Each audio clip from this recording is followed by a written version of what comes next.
Now this is another movie that a lot of people seem to hate.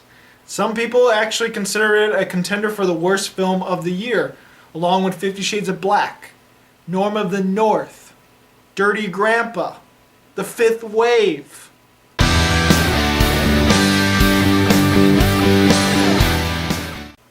So Zoolander 2 is a sequel to the cult classic Zoolander. Now Zoolander 2 starts off where Zoolander left off, where this terrible tragedy happens to the Zoolander family and his school.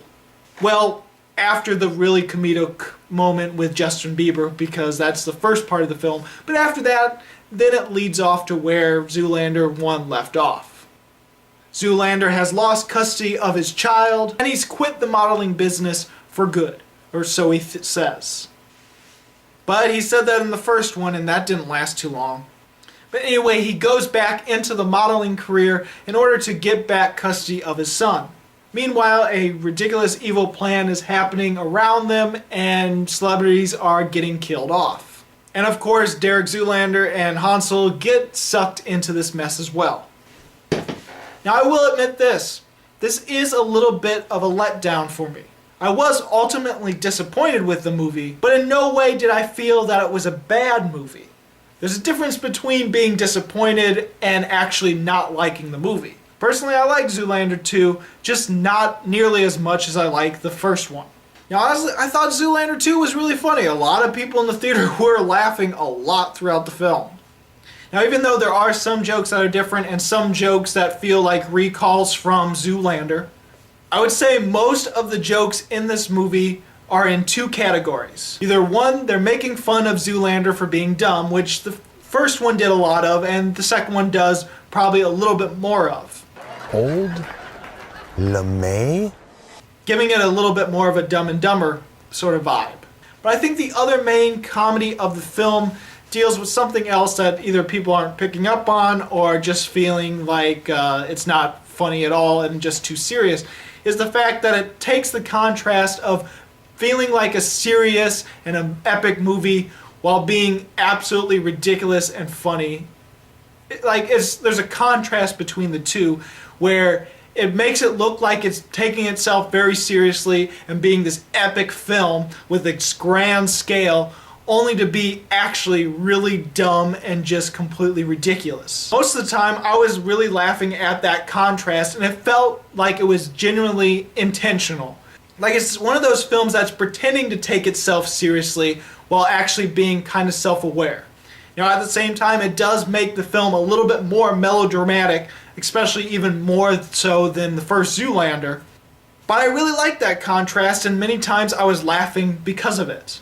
Like at times it felt like a parody of either a soap opera or something that's a big, very self-important epic. The characters were still great and as ridiculous as you might expect them to be, and I found Ben Stiller and Owen Wilson very funny. Now Penelope Cruz's character does feel like she fits in a Zoolander film, especially with the problem that that character has. Like, you know how in Zoolander's main issue and main internal problem was that he couldn't turn left, and well, I mean, that's not the main important problem, but that's one of his like inner demons, is that he can't turn left.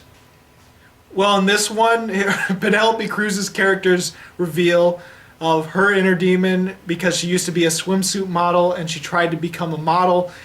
Yeah, and the reason why she couldn't become a model, that was actually pretty funny and ridiculous and felt like it fit in a Zoolander movie for sure. What do you know about fashion? I was a swimsuit model. I'm so sorry. I was never able to transition to your world because of this. Gross.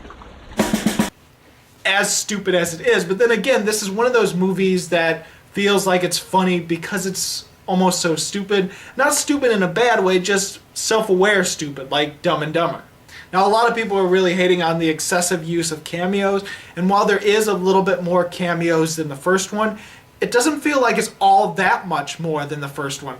Having watched the first Zoolander in preparation of seeing Zoolander 2, I realized there's a ton of cameos in the first Zoolander movie. It's just that some of those cameos aren't as, not noticeable, but not as famous as some of the ones in this film.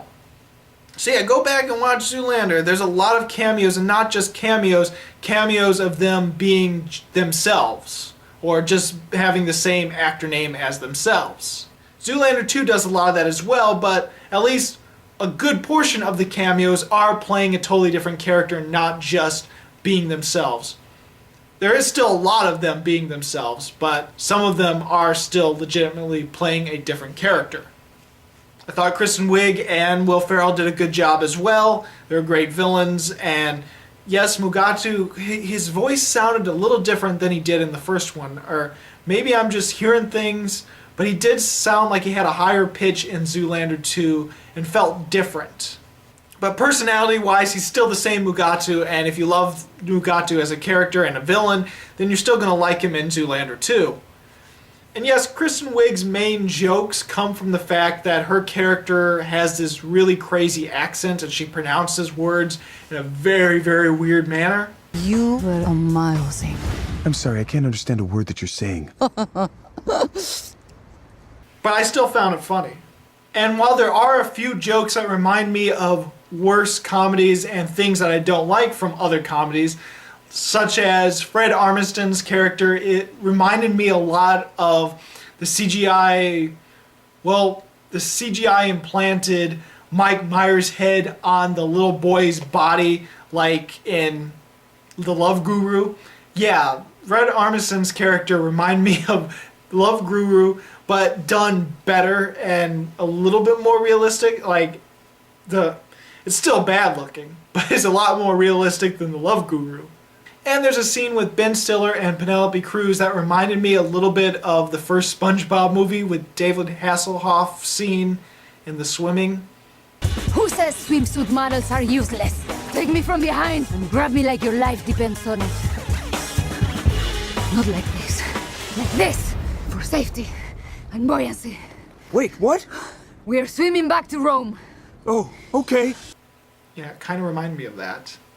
There are definitely things I don't like about Zoolander 2. For one, it is a little too melodramatic at times, even though I do like the contrast. It does get a little too heavy at times, to the point of just move on. Some jokes go a little too long. Not as long as other comedies, but still enough to make it a little uncomfortable. And I do understand why they gave Hansel a storyline and tried to make him just as complex as Zoolander, with him having to deal with another problem, and a similar problem to Zoolander, honestly, with this orgy thing happening. And yeah, I get why they did it, and there are times where I thought it was funny, but mainly I just felt like it was just sort of thrown in there and just sort of took away from the overall story. Now, like I said, I admit there are some scenes with the orgy that I liked, while others just felt like, okay, just move on, just get out of here. And the whole story about Eden, and there wasn't really just an Adam and Eve, but there's also the first model ever made, and the whole plot of getting eternal youth. While it is crazy and ridiculous, there are times where it is too ridiculous, even for a Zoolander movie, and it felt really off. Plus, while the ending was pretty good, there is a point in the ending where it just goes off the rails, and it feels like it just goes into complete chaos and just utter disaster. But honestly, I still enjoyed the movie. I didn't feel like it was a total terrible movie, and I didn't actually think it was a bad movie. But it's not really a good movie all that well, not a really good movie like I like Zoolander. But I still ultimately like Zoolander 2, just not nearly as much as the first one. And so I'm going to give Zoolander 2 3 stars. It's a pretty average movie. It's not terrible, it's not great, it's just sort of average, with some really funny moments throughout. And some really bad moments throughout as well. So did you see Zoolander 2? What did you think about it? Go ahead and comment. And if you like this video and you want to see more, please subscribe and check out my playlist for 2015 and 2016 movie reviews. As always, this is Bruce Gifford, and this was Just My Opinion.